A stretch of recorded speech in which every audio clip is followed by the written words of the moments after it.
میخوام یه خونه 6 چرخ بهتون نشون بدم.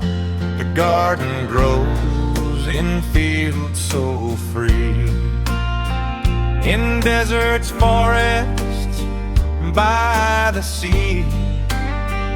The roof is small, but hearts are wide, with all the earth right by our side.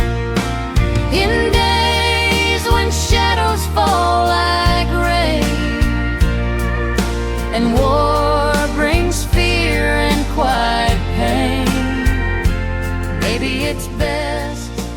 سلام، من رضا اسعدم، کارم تجهیز کمپر و کاروانه. بریم با هم ببینیمش.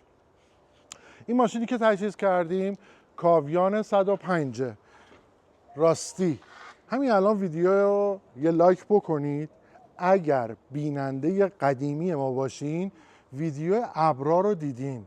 ابرا هم یه کاویان 105 بود، اینم از همون خانواده است، ولی با این تفاوت که این ماشین از اول ماشین باری بوده، یعنی کله اتاقش باز می شده، ولی ابرا اینجوری نیست، دسترسی موتورش از زیر صندلی شاگرد هستش.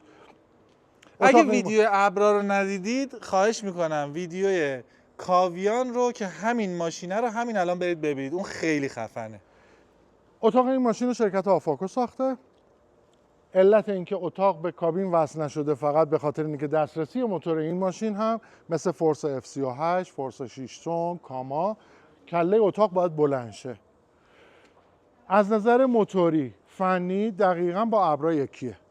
هیچ فرقی با هم ندارن. موتور نیسان، گیربکس ZF، سوخت دیزل 4 سیلندر و 4 سیلندر 3000 سی سی. ماشین 6 چرخ. حالا بریم امکاناتی که براش گذاشتیم رو بهتون توضیح بدم. از این قسمت بخوام شروع کنم، تمام در و پنجره ها به صورت کمپری هستش. این قسمت سایبون، پروژکتورهای بغل و دوربین 360. ابعاد اتاق چقدره؟ 4 متر و 20 در 2 عرض اتاق هستش. 2 متر در 4 و 20. 4 و 20. ارتفاعش هم 2 متر هستش. سایزش از اتاق فابریک ابرا کوچیک‌تره. عرض داخلی ابرا 2.10 هستش. طول اتاق هم به خاطر اینکه این یه تیکه وصل شده 4 متر و نیم طول اتاقش هستش. تو این قسمت بیرون این طرف یه دونه باکس داریم که جای وسایل و کپسول گاز. اینجا انباریه. توی این انباری سینک و گاز بیرون هم هستش.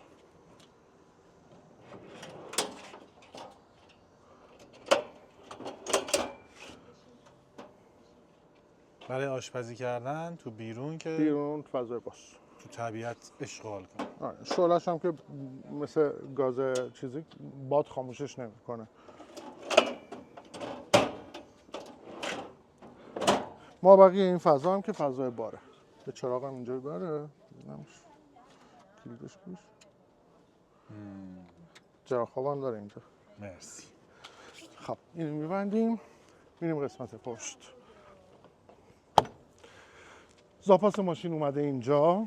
این در باز میشه. جدا از این پنجره کمپری هم باز میشه. پنجره های کمپری هم که دیگه همه دیگه میدونید دیگه، از داخل پنجره ها دو جداره است، از داخل توری و پشه‌بند هم داره. با توجه به اینکه شما پیشکسوت این بازی هستی، میخوام الان ازت خواهش کنم برای این مدل درهای بازشو یک اسم بذاری که از این به بعد همه فعالین صنعت کمپر این قسمت اتاق که باز میشه رو با اسمی که الان شما واسش میذارید. این دره رو ماشین چون تخت عقبش اینجاست، هم میشه بهارها گذاشت، هم شاهنشین گذاشت. یه چیز تو همین خودت انتخاب کن یکیشو سریع. باید فکر کنم روش. پس تو تا آخر ویدیو بهمون بگو. از این قسمت هم که میریم بالا، روی سقف پنل خورشیدی، کولر کمپری سقفی و سانروف روی قسمت خواب عقب داریم. این طرف، این قسمت پایین موتور برق استارتی.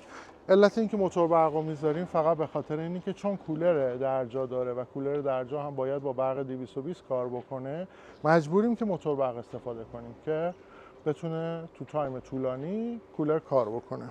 آب گرم کنه دیزل.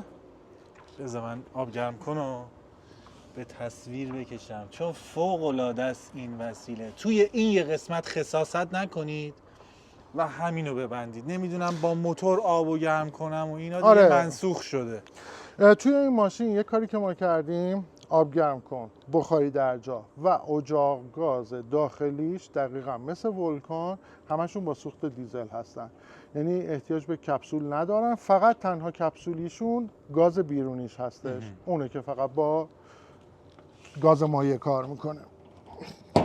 این قسمت هم که این دوش بیرونیشه، محل پرکنه آب و ورودی برق 220 به داخل ماشین. این قسمت هم قسمت تاسیساته، پمپ آب، باک موتور برق، چون اونجا یه فضای کوچیک بسته هستش باک رو جدا کردیم به خاطر اینکه گرمای اونجا خدای نکرده باعث آتش سوزی نشه. مضاف بر این که این موتور برق این باکسش مجهز به فن سیرکولر هستش، یعنی در این هم بسته باشه، موتور برق روشن باشه، هوای گرم اون تو از وسط ماشین خارج میشه و موتور برق داغ نمیکنه. این قسمت هم که قسمت تاسیسات برقی، اینورتر، شارژر باتری و کنترل شارژ پنل خورشیدیشه. روی این ماشین 300 آمپر باتری UPS یعنی همون ژل اسید هستش و 550 وات هم پنل خورشیدیش هستش و اگر هوا آفتابی باشه به راحتی تا 20 روز میتونه بدون اینکه لازم باشه ماشین رو به برق بزنه یا موتور برق روشن کنی مصرف کننده هاشو تامین میکنه. باید سفر 20 روزه برید.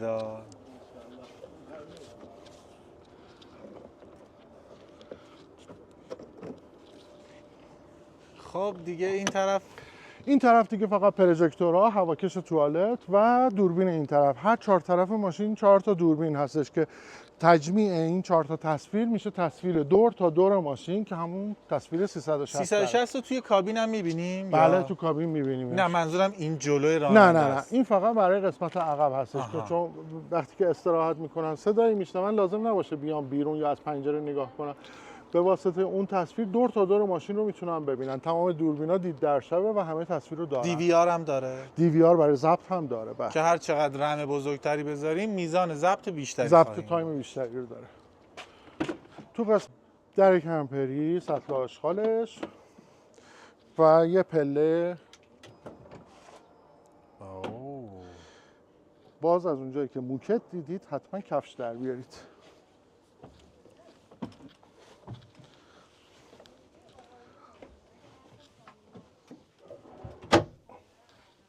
چراغا رو بزن. خب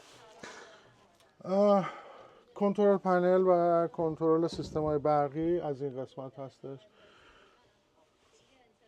چراغ‌های داخل روشن. مانیتور دوربین 360 شون اینجاست. پریز برق، شارژر فندکی و USB. این قسمت یخچال و فریزر که به صورت 2 در هستش. هر کدومو جداگونه میتونی دماشو تغییر بدی و اگه فریزر بزرگ احتیاج داشتی میتونی پایینیه رو دماشو زیر 0 ببری، اگر نه فریزر سایز معمولی خواستی میتونی بالایی رو فقط زیر 0 ببری. اونجا هم که یه دونه لباسشویی به ظرفیت 3 کیلو. تو همین اول اینجا هم بهتون نشون بدم. صاحب ماشین چون تعداد نفراتشون زیاد بود داخل این ماشین 6 تا جای خواب هستش. 2 تا اینجاست، این باز میشه، این دوشک میاد اینجا و 2 تا فرزندانشون این بالا میتونن بخوابن. این شکلی هم بسته میشه. قفل میشه دیگه. قفل وایس. اینجا هم که یه نشیمن 4 نفره است. این میز در میاد و این مبلمان به صورت تخت میشه. 2 نفرم اینجا میتونن بخوابن.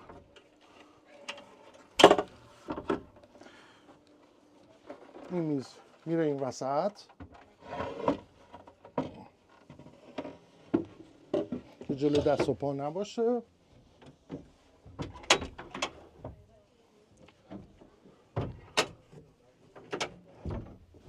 تو 10 ثانیه اینجا شد خواب. آفرین چه خوب. دوباره تخت.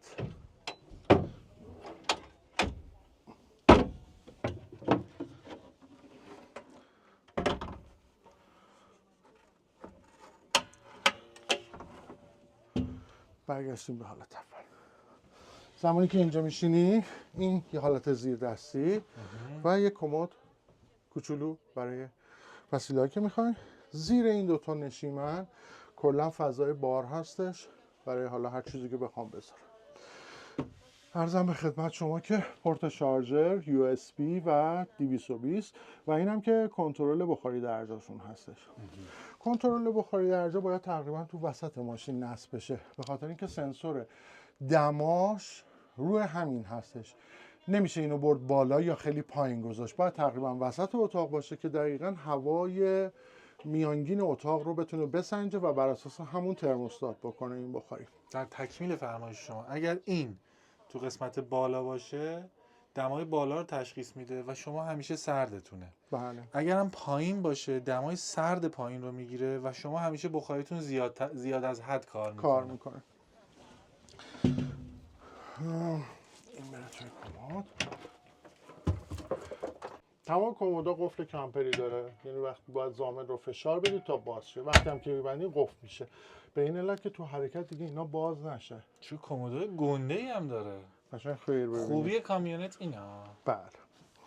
پنجره‌های کمپری هم که خب دیگه بازم توضیح بدم. از این سمت پرده میاد پایین، باز شو. از این ورم وقتی باز کردی میتونی توری رو بکشی که حشرات نیاد. اجاق گاز دیزل، این شیر آبشه. اوه چه باحال. از اینجا باز میشه. از اونجا باز میشه. اهرمیت و میچرخونی سرد و گرم. و از اینجا هم نوعش پاششش تغییر میکنه. اوه چه شیک. اجاق گاز هم که دیزل صفحه‌ای مثل اجاق گاز گازی درجه برای کم و زیاد کردن روشن داره. خاموش میشه. کشوهامون چی هم؟ کشوه معمولی هم؟ کشوها معمولی. اینم بگم زمانی که آشپزی نمی‌کنید و این در پایینه این خودش میشه بخاری درجا. بله. و با فنی که از پشتش هست گرما رو از این بغلا میده بیرون و یه ارتفاع از اینجا به بالا رو گرم میکنه. دقیقاً گرم میکنه. حالا بیا جامون رو عوض کنیم. دو تا حالت سوپرمارکتی. اوه چقدر این خونه است دیگه واقعا. این قسمت عجب آشپزخونه ای داره. این قسمت هم که جای اونجا هم خوابه. که مالکین رو میبینید اونجا وایستادن منتظرن که ما فیلم برداریمون تموم بشه ماشین رو بگیرن برن. خوب شد. به خاطر همینه که برای همینه که من همیشه میگم من هیچ وقت اینجا ماشین برای بازدید ندارم. آره. ماشین به محض اینکه آماده میشه مالکینش میان و بلافاصله تحویل میگیرن میرن. اینم سندش. مالک اینجاست، ما داریم دیگه‌شو میگیریم. دقیقه 90. خب این قسمت هم که خواب اصلیش هستش، دو نفر جای خواب. اون در بهار خوابی که گفتم اینجا میخوابی، اون در کلا باز. و این قسمت هم که بازش کنیم از بیرون باز میشه اون در. اینجا هم که باز دوباره دو تا کشو برای میشه کشو رو باز کنیم من ببینم عمقش چقدره. این یکی کمده. اینو ما کمد گذاشتیم که اگر یک زمانی تصمیم گرفتن ماکروفر تو ماشین بذارن با برداشتن این در اونجا جای ماکروفر میشه. این قسمت هم که خب سرویس بهداشتی. اوه گرانیت علیگودرز کار کردید. بازم اینجا من توضیح بدم، من اهل سریکاری نیستم. هر چیزی که شما میبینید همش با انتخاب و سلیقه خود مالک هستش. مالکه که انتخاب میکنه شیرالات چی باشه، چه رنگی باشه، دیواره حمام چه چیزی باشه، چه رنگی باشه، چه طرحی باشه. از دکورها، رنگشون همه بر اساس سلیقه خود مالک هستش. من فقط از نظر بحث فنی و نوع چیدمان اصولی توش دخالت دارم و الا چیزایی که سلیقه‌ای هست کلا بر اساس سلیقه مالک هستش. توالت از نوع سایز رگولار برقی و دوشاش، شیرالاتش هم که از مدل ساختمونی برند KWC، هواکشش با لمس این تو ویدیو قبلی من انگشتمو کردم دون دکمه. اینجا جای شامپو، وسایل حمام. باز این پایین هم یه کمد برای میشه این دوش بالا رو باز کنی ببینیم چجوریه؟ اول فاز چه اشغالی قراره بکنی تو این ماشین. خیلی خوبه واقعا، حمومش خوشگله اینم و دوست جادار. اون دکمه سوم هم که روش عکس وان داره کردیدش اون شیلنگه واسه این اینکه دکمه سوم هم گذاشتیم برای شروع کردن. که اگه دستشویی کسی رفت با اون میتونه کاراش انجام یه بده. توضیح راجع به این بدم. یه سری ها میگفتن چرا داخل حمامتون شما همیشه از اینا استفاده میکنید. ماشین شما هیچ وقت نمیدونید که تو سطح تراز هست یا نه. مثل ساختمون هم ما نمیتونیم کف حماما رو بیایم شیب بندی بکنیم، چون هر دفعه ماشین یه جور وای میسته. پس راه آب فقط یک جا قرار گرفته و بر اساس اون شیبی که ماشین پیدا میکنه آب خارج میشه.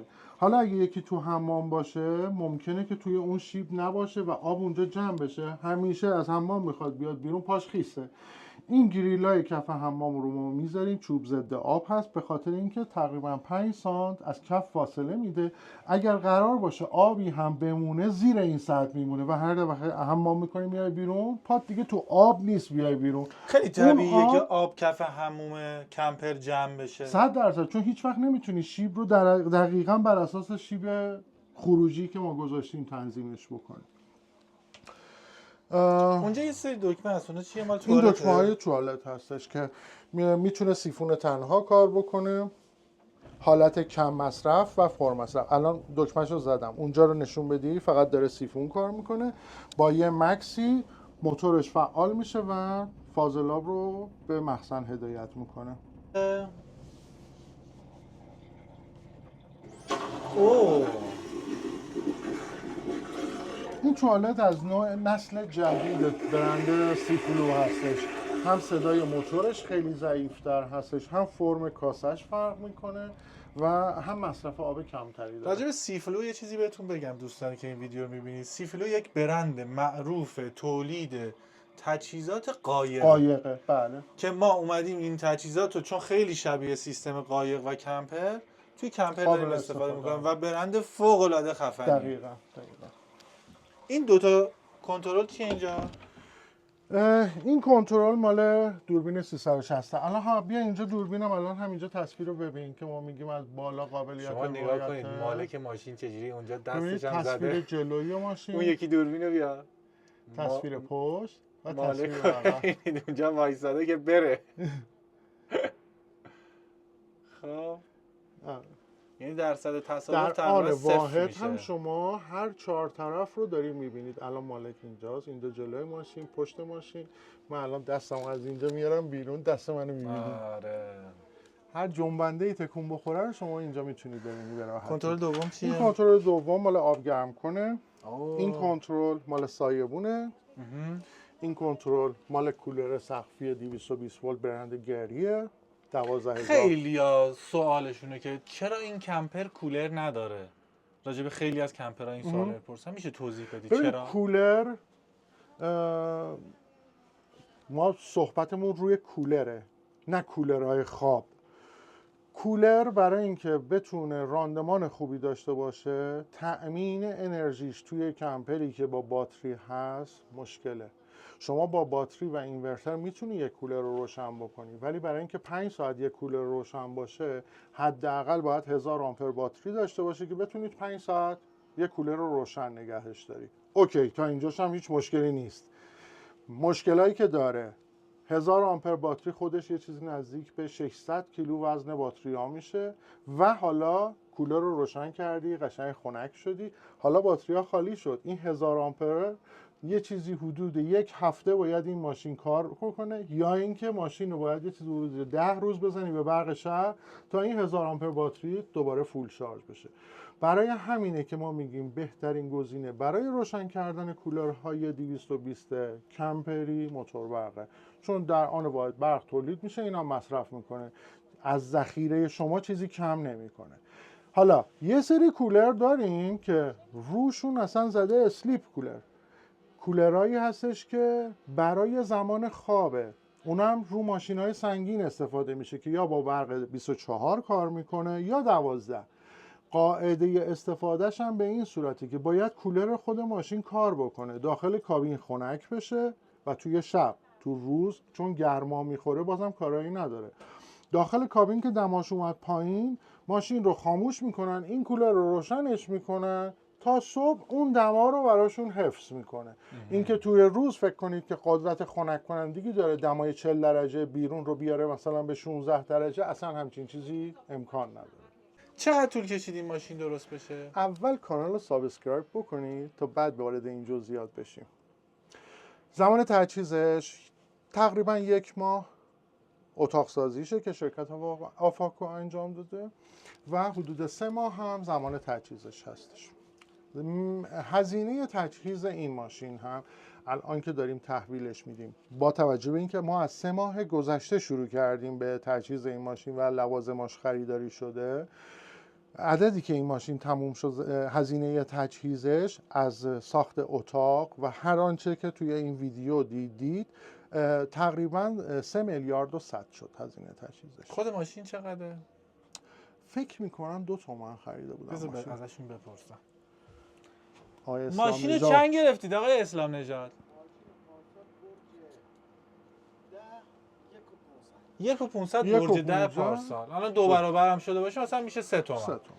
3,500 هم هزینه تجهیزش کردن. نه تقریبا 3 تومن فکر میکنم هزینه یعنی شد. این ماشین الان حدودا 6 میلیارد قیمتشه. تجهیز شده بلکه هم آماده. بیشتر، چون تجهیزاتش هم قدیم گرفتن بله. دیگه.